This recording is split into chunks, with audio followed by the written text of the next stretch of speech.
네, 안녕하십니까. 저희로운 14주차, 어느덧 이제 강의로서는 이제 오늘이 마지막 주차가 되겠습니다. 아, 뭐, 좀 아쉬운 점이 많이 있지만은, 환경이, 상황이 좋지 않았고, 그래서 뭐, 만족스러운 학기였다고 보기는 어려울 것 같습니다. 뭐, 모든 교수님이 그렇지 않을까 싶습니다. 이게 비대면으로 수업을 하는 것을 원하는 교수님은 없을 테니까요. 어쨌든 그런 건 얘기해봐야 소용이 없고요.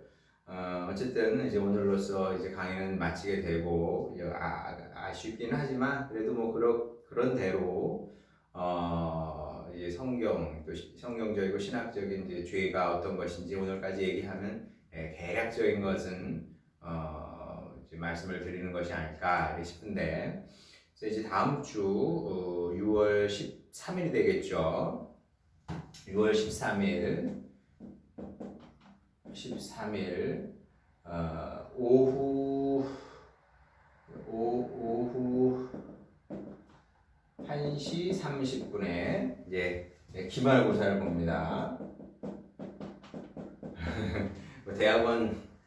대학원생들이 이런 시험 보는 게 좀 우습긴 한데, 그래도 봐야 또 성적이 나가고, 성적이 대단히 중요한 건 아니지만, 특히 대학원 수업에서 성적이 중요하겠습니까? 그래도 어쨌든 성적이 나가야 되니까 기말고사를 보도록 하겠습니다. 그래서 기말고사를 어떻게 보느냐 잠깐 말씀을 드리면, 자, 이 내용은 이제 LMS 공지를 통해서 여러분에게 이제 이번 주 중에 다 이제 보내드리게 될 텐데, 알려드리게 될 텐데, 그래서 공지 사항을 여러분이 확인하시기 바랍니다. 그래서 시험 문제는 2개가 나오고요. 당연히 이제 서술형입니다. 그래서 그 두 문제에 다 답을 하셔야 됩니다. 그리고 아무래도 이제 성의 있게 수업을 듣고 또 참여하셔야 이제 이게 답을 쓸 수 있는 그런 문제인 거죠. 이런 내용이 제가 강의한 내용 한데 어떻게 찾아본다고 나오는 건 아니니까, 이 수업을 들은 분만 이제 정상적으로 들은 분만 답을 할 수 있는 그런 문제가 될 텐데, 그래서 두 문제에 서술형으로 답을 하는 것이고, 그 다음에 시험 시간은 1시간 동안 비대면으로 보게 됩니다. 그래서 LMS에 제가 문제를 올리면 여러분이 그것을 써서 그걸 이제 문제를 확인하고 문서로 작성을 하셔서 가장 좋은 거는 이제 LMS로 보내셔도 관계는 없는데, 제가 이제 한 두어 학기 경험을 해보니까 이메일로 보내는 게 제일 좋더라고요. 그래서 여러분이 이메일 통해서 저한테 답을 보내면 제가 받았다고 여러분에게 답장을 합니다. 그러니까 답장이 안 갔다, 그런 건 뭔가 문제가 있는 거예요. 제가 못 받았든지 그런 문제가 생긴 거니까 제 답장을 못 받으면 저한테 연락을 해야 됩니다. 그래서 이메일 주소는 LMS에 다 나오긴 합니다만은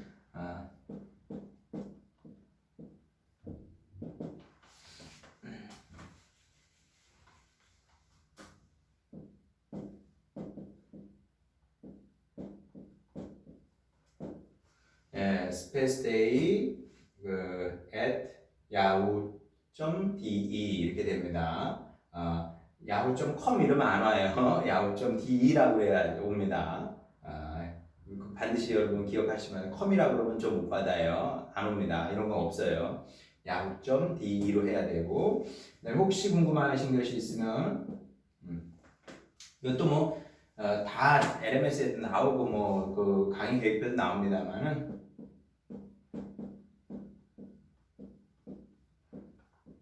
010-5620-0930 일로 문자를 주시든 카톡을 주시든 해서 질문하시면 제가 답을 하도록 하겠습니다. 그래서 시험은 그렇게 본다, 그렇게 아시면 되겠습니다. 어차피 다 제가 공지사항에 공지를 통해서 여러분에게 알려드릴 것이기 때문에 금방 지워도 될 것 같고요. 자, 오늘 또 가야 할 길이 멀어서 빨리 이제 진행을 하도록 하겠습니다. 자, 성경은 분명히 인간의 죄를 심각하게 말씀을 하고 있다. 이걸 이제 우리가 받아들여야 됩니다. 이걸 받아들이지 않으면은 사실 복음도 필요 없는 거고요. 뭐 예수님께서 이 땅에 오실 이유도 없는 겁니다. 죄는 심각한 거다. 오죽하면 예수님께서 1만 달란트 빚진 자 비유를 말씀을 하셨겠는가. 그만큼 인간의 죄, 그러니까 죄라는 것은 하나님을 떠난 거죠. 하나님을 떠난 인간을 말하는 겁니다. 그리고 하나님을 떠나서 하나님을 버리고 하나님처럼 되려고 하는 그런 인간의 성향, 이게 이제 죄인데, 자, 그래서 성경은 이 죄의 심각성을 우리에게 이제 인식시켜 주시기 위해서 많은 노력을 하고 있는 것을 보게 됩니다. 그러니까 하나님은 우리에게 복음을 주시고 복음을 깨닫게 하려고도 많이 애를 쓰시지만 그 전에 죄가 무엇인지, 죄가 얼마나 끔찍한 것인지, 죄가 얼마나 중요한 것인지 보이려고 많이 애를 쓰신다는 거죠. 그래서 성경을 보게 되면 다양한 죄에 대한 비유, 은유 이런 것들이 나오는 것을 확인할 수 있는 거죠. 그러니까 이 비유와 은유의 힘은 굉장히 큰 건데, 제가 여러분에게도 말씀드린 것 같은데, 만약에 그 나단 선지자가 다윗에게 와서 당신 왜 우리 아내를 범했소? 라고 물어봤으면, 이런 식으로 질타를 했으면 발뺌을 했을지도 모릅니다. 그런데 나단 선지자가 아주 영리하게 비유를 하나 들어서 딱 하니까 너무 이게 끔찍한 얘기잖아요. 너무 뇌에 확 박히게 된 겁니다. 그게 이제 그러니까 이제 회의가 바로 됐던 거죠, 다윗이. 그래서 이제 비유, 은유 이런 힘이 굉장히 큰데 성경도 죄를 그냥 일상적인 언어로 설명할 수도 있는데 죄는 끔찍한 거야, 죄는 나쁜 거야 이런 식으로 이게 일상적인 언어 아닙니까? 1대1 대응하는 언어, 이런 식으로 말씀하실 수도 있는데 그러면 사실 잘 안 다가오거든요. 그래서 비유의 언어로, 은유의 언어로 이제 말씀을 하는 것을 보게 되는데, 그 중에서도 성경은 죄를 특히 이스라엘 역사 초기에서 이런 현상은 많이 나타나는데, 죄는 짐이다 이런 식으로 이런 비유로 은유의 언어를 사용해서 말씀하는 것을 보게 됩니다. 자, 그러니까 이제 죄의 짐을 진 거죠. 무거운 짐을 졌는데 예수님께서 수고하고 무거운 짐진 자들아 그러시지 않습니까? 수고하고 무거운 짐은 다른 많은 짐도 이제 인생을 살아가는 뭐 생계 문제일 수도 있고 뭐 건강의 문제일 수도 있고 배우자의 문제일 수도 있고 또 자식의 문제일 수도 있으나 그러나 기본적으로 또 죄의 짐을 얘기하는 것이기도 하는데 어쨌든 이 성경 전체에 죄는 곧 짐이다 이런 표현들이 많이 나온다는 거죠. 한번 보도록 하겠습니다. 오늘 수업에서는 이제 성경을 많이 찾아볼 텐데 여러분들 성경을 근처에 있으면 같이 찾아보는 것도 나쁘지 않을 것 같습니다. 창세기 4장 13절 가인이 여호와께 아뢰되 뇌 벌이 지기에 너무 무거우니이다. 죄는 져야 되는 무거운 짐인 거죠. 또 레위기 5장 1절 한번 보겠습니다. 레위기 5장 1절 그래서 또 뭐라고 얘기하냐면 만일 누구든지 저주하는 소리를 듣고서도 증인이 되어 그가 본 것이나 알고 있는 것을 알리지 아니하면 그는 자기의 죄를 져야 할 것이요 그 허물이 그에게로 돌아갈 것이며. 자, 여기서도 뭐 내용이 중요하다기보다 뭔가 잘못하게 되면 그것은 짐이 돼서 죄의 짐이 돼서 내가 져야 되는 그런 그 이제 어려움을 당하게 된다는 거죠. 또 레위기에 이제 이런 말씀이 많이 나오는데 16장 22절에도 나옵니다. 16장 22절. 염소가 그들의 모든 불의를 지고, 이 불의도 사실 죄거든요. 접근하기 어려운 땅에 이르거든 그는 그 염소를 광야에 놓을지니라. 이제 이게 아사셀 염소 얘기죠. 이스라엘 백성의 모든 죄를 짊어지는 겁니다. 그러니까 죄를 지게 되면 죄의 짐이 생긴다. 이게 이제 구약의 아주 중요한 핵심 그 신학이고 주장이라는 거죠. 또 이제 레위기 24장 15절도 한번 보겠습니다. 너는 이스라엘 자손에게 말하여 이르라. 누구든지 그의 하나님을 저주하면 죄를 담당할 것이요. 여기서도 이제 저는 지금 ESV 성경인데 여기 보면 어떻게 되느냐면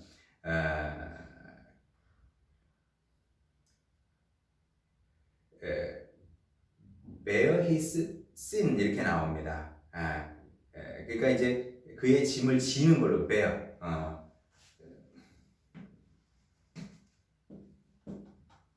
bear는 이제 지다라는 거 아닙니까? bear his sin 그러면 그의 짐을 지는 거죠. 자, 이런 점에서 이제 우리가 죄의 성향을 이제 제대로 알 필요가 있는데, 이 성경이 이렇게 죄를 심각하게 말씀을 하고 있다는 겁니다. 그런데 사람들은 죄를 심각하게 생각하지 않아요. 그래서 어떻게 생각하냐면 죄를 짓더라도 걸리지만 않으면 되는 거예요. 드러나지만 않으면 된다고 보통 생각을 합니다. 그래서 죄는 은밀하게 숨어서 죄를 짓게 되는 거죠. 뭐가 됐든 간에. 그래서 그게 성공만 하면 된다고 생각을 하는 겁니다. 사람들에게 이게 눈에 드러나지 않게 되면 드러나지 않게 되고 처벌만 받지 않으면 그리고 내가 부끄러움만 당하지 않으면 된다 이렇게 생각을 한다는 거죠. 자, 그런데 뭐 보다시피 성경은 다르게 이제 말씀하고 있다는 겁니다. 죄가 드러나고 말고는 그게 중요한 게 아니에요. 왜냐하면 내가 쥐도 새도 모르게 죄를 범하고 그리고 완전 범죄라고 그러잖아요. 이런 경우는 이제 완전 범죄를 행한 겁니다. 성공을 한 거예요. 자, 그래서 좋아할 게 아닌 것은 왜냐하면 죄를 짓는 순간 죄를 짓게 되면 져야 할 짐이 생긴다. 자, 이것이 성경적인 사상인 겁니다. 죄를 짓는 순간 짐이 하나가 내 어깨에 턱 짊어지게 되는구나. 짊어져야 되는 짐이 하나가 생기는구나. 그래서 이제 죄를 많이 짓게 될수록 짐의 무게는 더 무거워져서 나중에는 사실 이 죄의 짐이 나를 눌러버리는 거예요. 그러니까 죄의 짐 때문에 사람이 죽는 겁니다. 물론 이제 성경에 보면 로마서에 하나님의 진노하심, 물론 이제 구약에도 하나님의 진노하심이 나옵니다만은 하나님의 진노하심이 사람을 이제 죽게도 하는 쪽으로 얘기를 합니다만은 더 근본적으로 성경의 저 근본에 흐르는 것은 무엇이냐면 하나님께서 쳐서 죽이시는 것보다는 자기의 죄의 무게를 견디지 못하고 죽는 겁니다. 이게 훨씬 더 성경 전체적으로 전체 밑바닥에 깔려 있는 사상이라는 거죠. 그래서 이제 하나님 사람들이 그래요. 이제 성경에 이제 하나님이 너무 무섭다 뭐 이런 식으로 얘기를 하는데 그게 아니고 물론 이제 뭐 하나님 앞에 죄를 짓고 뭘 기대를 하겠습니까? 근데 이제 하나님께서 사랑이 없어서 우리를 죽이시는 것이 아니라 사실은 자기가 지은 죄, 쌓은 죄의 무게가, 그게 죄가 짐이 되어서 그 무게가 우리를 이제 죽게 만드는 거다. 그리고 이제 여기에 대한 말씀도 성경에 많이 나오는 것을 확인하게 됩니다. 이게 뭐 제 얘기가 아니고요. 성경에 이미 이런 말씀들이 이제 많이 나오는 것을 이제 확인하게 된다는 거죠. 먼저 창세기 15장 16절 보게 되면 네 자손은 이제 아브라함에게 하나님께서 하신 말씀이죠. 네 자손은 4대 만에 그래서 4대는 이제 400년을 의미하는 거겠죠. 4대 만에 이 땅으로 돌아오리니 이는 아모리 족속의 죄악이 아직 가득 차지 아니함이니라 하시더니 이게 무슨 말이겠어요? 자, 아브라함이 이미 가나안 땅에 살고 있었거든요. 그리고 하나님께서 이미 주신 겁니다. 아브라함에게 이 땅은 너의 땅이다 주셨어요. 주셨지만 완전히 주신 건 아닙니다. 왜냐하면 하나님도 아세요. 여기는 지금 아모리 사람의 땅이라는 것을. 근데 하나님은 아브라함의 것이라고 생각을 하고 계세요. 마치 여러분들 이제 다윗 이야기를 읽다 보면 솔로몬이 다윗을 찾아가서 솔로몬이라네 그 저기 사무엘이 솔로몬을 다윗을 찾아가서 기름을 붓고 왕으로 세우거든요. 그러면 그 순간 이미 하나님께서 보실 때 이스라엘의 왕은 다윗인 겁니다. 근데 다윗이 왕이에요, 아니에요? 아니죠. 왜? 아직 사울이 왕이었기 때문에 모든 실권을 사울이 쥐고 있었기 때문에 다윗은 아직 왕이 아니었습니다. 그러나 어쨌든 뭐 누가 뭐래도 이스라엘의 왕은 하나님께서 보실 때 다윗이었던 거죠. 마찬가지로 근데 시간이 필요했던 것처럼 여기도 이제 시간이 필요했던 겁니다. 어떤 시간이냐면 하나님께서 가나안 땅을 이미 아브라함에게 주셨으나 그러나 아직은 아모리 사람들이 그 땅을 차지하고 있습니다. 왜냐하면 아직은 죄악이 가득 차지 않았대요. 가득 차. 그러니까 이제 임계점이라는 게 있는 거거든요. 임계점. 그러니까 물이 어느 순간까지는 계속 온도가 올라가거든요. 근데 100도에 딱 이르러야 끓으면서 물이 기화가 되는 것처럼 그 100도를 임계점이라고 하지 않습니까? 마찬가지로 아모리 족속이 열심히 죄를 쌓고 있었습니다. 근데 아직 가득 차지는 않았어요. 가득 차야 이 죄가 짐이 되어서 아모리 족속을 콕 눌러서 이제 멸망하는 거죠. 멸망하게 되면 그때 이제 비로소 가나안 땅이 아브라함과 그의 자손의 차지가 되는 겁니다. 자, 여기만 나오는 게 아니라 레위기 20장 22절 한번 보겠습니다. 너희는 나의 모든 규례와 법도를 지켜 행하라. 그리하여야 내가 너희를 인도하여 거주하게 하는 땅이 너희를 통하지 아니하리라. 자, 조금 그 은유의 의미는 좀 다릅니다만, 요거는 이제 짐인데, 요거는 이제 좀 다른 거죠. 이 죄가 쌓이게 되면 그 죄가 땅에 쌓이게 되고, 그럼 그 땅이 그 죄를 범한 사람들을 이제 토해낸다. 이제 이런 말씀인 거죠. 그 다음에 좀 더 그 다음에 신명기 9장 4절을 보겠습니다. 신명기 9장 4절. 내 하나님 여호와께서 그들을 내 앞에서 쫓아내신 후에 내가 심중에 이르기를 내 공의로움으로 말미암아 여호와께서 나를 이 땅으로 인도하여 들여서 그것을 차지하게 하셨다 하지 말라. 이 민족들이 악함으로 말미암아 여호와께서 그들을 네 앞에서 쫓아내심이라. 그러니까 이제 악이 짐이 되어서 죽이거나 아니면 그 땅에서 이제 악이 쫓아내는 거죠. 스스로 땅에 막 그 악을 뿌린 거 아닙니까? 그래서 그 악이 어떤 생명체가 돼서 생명체 같은 역할을 해서 그 땅 주민을 이제 몰아낸다. 이렇게 말씀을 하고 있는 거죠. 그래서 이제 가나안이 멸망한 것은 하나님이 사랑이 없어서도 아니고요. 그리고 하나님께서 편해서 그런 것도 아니고, 보세요. 얼마나 여러분 성경 말씀이 적나라합니다. 여러분 이게 얼마나 적나라해요. 내 하나님 여호와께서 그들을 내 앞에서 쫓아내신 후에 내가 심중에 이르기를, 혹시나 심중에 이르기를 내 공의로움으로 말미암아 여호와께서 나를 이 땅으로 인도하여 들어서 그것을 차지하게 하셨다 하지 말라. 너희들이 그게 착한 사람들이 아니야. 훌륭한 사람들이 아니라고. 근데 너희들이 이 땅에 들어온 것은 사실 두 가지 이유예요. 첫 번째는 뭐냐면 하나님께서 믿음의 조상들과 함께한 언약 때문에 그런 것이고 첫째는. 그리고 둘째는 너희도 착한 사람이 아니지만 그 땅 주민이 너무나 악하기 때문에 그렇다는 거죠. 너무 악한 사람들이기 때문에 그 땅에 살 수가 없어요. 왜? 그들의 죄의 짐이 그들을 눌러서 압사하는 것도 있고, 또 한편으로는 그 죄악이 너무 많아서 그 땅이 감당하지 못하고 그 죄인들을 토해내기 때문이라는 거죠.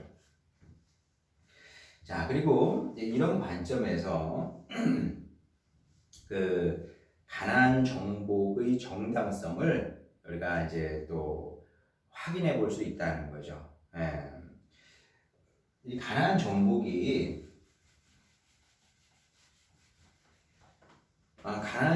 사실 굉장히 전통적으로 해석하기가 굉장히 어려운 그 말씀이죠. 솔직히 말씀드리면. 왜냐하면 여러분도 아시는 것처럼 출애굽기, 그리고 민수기, 신명기, 여호수아에 이르기까지 하나님께서 반복적으로 말씀하셨던 것 중에 하나가 무엇이냐면, 너희가 가나안 땅에 들어가면 반드시 그 가나안 족속을 깡그리 죽여야 된다, 이렇게 말씀을 하시는 거죠. 근데 어떻게 보면 인종 청소예요. 요즘식으로 말하면 인종 청소를 해라, 이렇게 말씀을 하시는 건데, 근데 요즘 우리의 관점에서 보게 되면 이게 도대체 가당키나 한 말씀이냐? 그러니까 이제 누가 봐도 이 하나님이, 사랑의 하나님께서 우리에게, 당신의 백성들에게 명한 말씀처럼 보이지는 않는다는 거죠.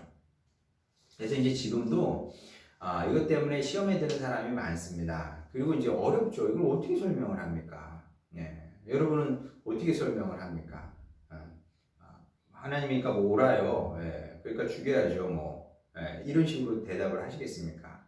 그러면 이제 과거에는 이제 그렇게 얘기하면 들을 사람이 있을지 모르겠지만, 지금은 이제 대부분의 사람들이 인본주의자들이고, 여러분 다 알다시피 뭐 하나님이 그렇게 중요하지 않아요. 내가 중요하지. 내가 중요한 시대이기 때문에 시대가 바뀌었다는 거죠. 제가 어릴 때만 해도 그 국민교육 헌장을 외우지 않았습니까? 우리는 민족 중흥의 역사적 사명을 띠고 이 땅에 태어났다. 그런 시대였습니다. 그러니까 그 시대에는 국가가 국민의 사명을 머리에 심어주던 그런 시대였어요. 자, 제가 뭐 그 시대가 좋다 나쁘다 이 얘기를 하는 게 아닙니다. 근데 그런 시대를 살았어요. 그러니까 그 시대의 장점이 있고 단점이 분명히 있습니다만은, 뭐 장점이라고 말한다면 큰 것을 위해서 내 것을 희생시킬 수 있는 마음의 준비가 돼 있던 시대죠.